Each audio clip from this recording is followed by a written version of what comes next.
we got the puppy cam up on the Annie Frey YouTube channel. So sorry to y'all who are watching right now, and we're replacing the puppy cam with Corinne Jean-Pierre. But it's worth it, and it's the job. Let's listen in, Brad, to what took place here just recently. Regarding the meeting. Yeah. President Biden has given a lot of statements about his concern for the U.S. democracy. Did he share any of those concerns with President-elect Trump in their meeting about what he feels should be done or needs to be done?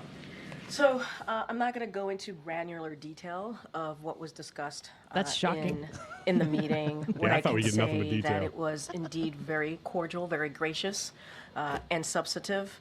And I mentioned at the top, national security was discussed, domestic policy issues were discussed. I had an opportunity to speak with the president in the Oval Office right before coming out to do this press briefing, because I wanted to make sure that I got what the president wanted to share with all of you. So certainly that everything that I'm saying is sanctioned, if you will, by the president. He wanted you all to know that the president-elect, again, was gracious, came with a detailed set of questions. It was, again, substantive.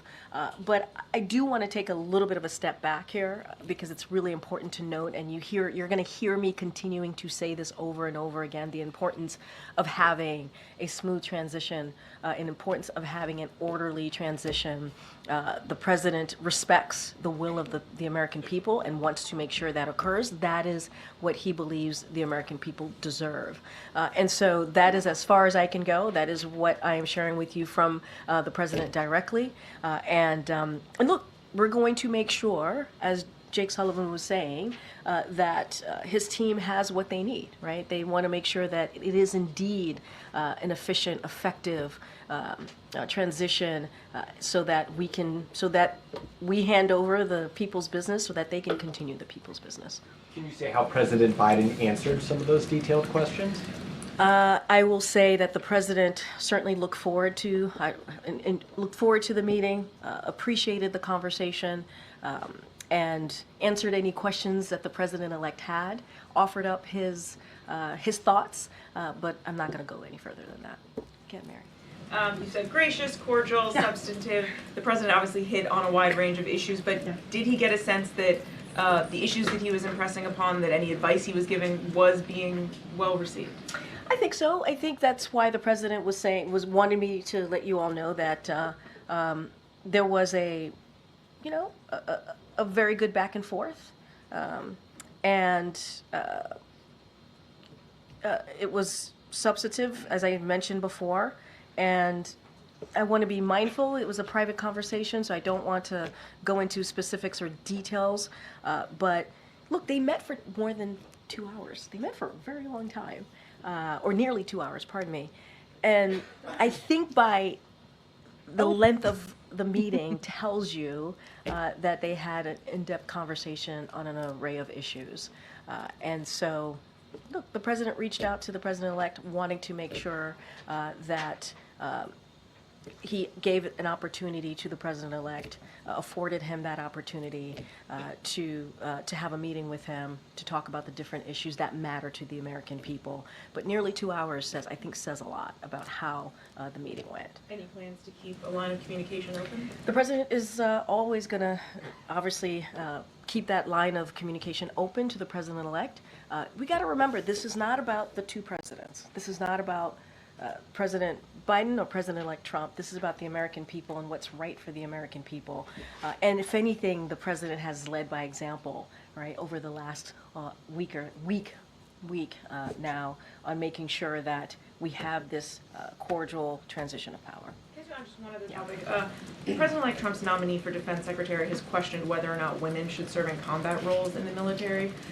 Wondering what the administration makes of that. Is there any concern about women's ability to serve in certain roles going forward? I think we've made ourselves really clear. I'm not going to speak to this pick. That's not the president's going. The president-elect is going to lay out his certainly his personnel and who he wants to fill these cabinet positions, who he wants to be in the White House with him, and we will give them the space to do that. But I think we've been very clear about how we see the importance of gender equality the importance of women in the workforce. I think we have been an administration that has led on that issue, and certainly we do not agree with those views, but that is for obviously the president-elect to speak to his picks, and I'm going to let them do that.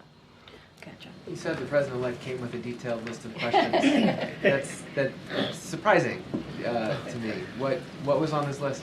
I'm not going to go into details of what was on the list. I shared that, and the president wanted you all to know that because we want to be very clear. It was actually a substantive meeting, nearly 2 hours. There was a lot discussed. There was a lot of back and forth. Can you pause this for a second? Not going to second? go into specifics. I think if the president-elect. Why is Joe Biden so willfully negotiating in a substantive meeting with Hitler? That is exactly what our commenters are saying, too, on the Are live they? stream. Yeah, let me pull up a couple, because I was going to say the same thing. Chris says, wait, Biden looked forward to meeting with Hitler? Yes. And then right after that, Ender goes, well, I do suppose it's good to hear they're leaning towards a smooth transition to Hitler. They've done this to themselves. Well, this is the problem. I'm listening to this and I'm going like, this is encouraging. I don't doubt. I really, truly don't doubt. Well, let me just put a percentage on it. I think there is a 35% chance that Joe Biden voted for Donald Trump. Okay. I see your 35. I don't think it's likely, but I definitely think it's well within the realm of possibility. He's in Delaware. His vote's not in Pennsylvania. It's not going to throw the thing. Joe Biden was wearing a MAGA hat practically walking out. I mean, Joe Biden did wear a MAGA hat. Yep. He looked like he was in his element. I don't know if you saw any of the 5 minutes, because they met for 2 hours, and Corinne Jean-Pierre was like, they met for 2 hours. Like, this is incredible. Yeah. It's really great. They had a really cogent, responsible, and thoughtful conversation. Yeah. You call him Hitler. It was substantive. And I want to say this again to your next question. It was substantive. And then to the next one. But regardless of that, they met publicly for about 5 minutes. There wasn't long that the press was there and they were screaming questions, and they were just kind of sitting there in those like royal looking chairs, just shaking hands and looking at the cameras and whatever. And then they went and back and had that meeting. But during that 5 minutes, when you saw Biden come out, I don't know that I've ever seen him happier as president. He's so cheery. He's like in his element, He's doing the so jokes and cheery. having fun. Yes. I can't get enough of it. I'm watching him and I'm like, the dude is happy. Yes. He looks like he's been liberated. It's true. It's so strange. Viva that America! You're Trump! watching this like, well, this looks like a very nice little meeting they're having. Like they didn't just debate and one of them knocked the other out of the race. I mean, he's like, hey, this is actually a pretty good time we're having. Maybe he forgot. Let's listen. Just tune back in, because this is. I just want to note that the discussion with the new Reich here went well, according to Corinne Jean-Pierre. Go ahead. Wants to share his set of questions to President Biden. He certainly can and will if he chooses, but wanted to give you as much information as I could without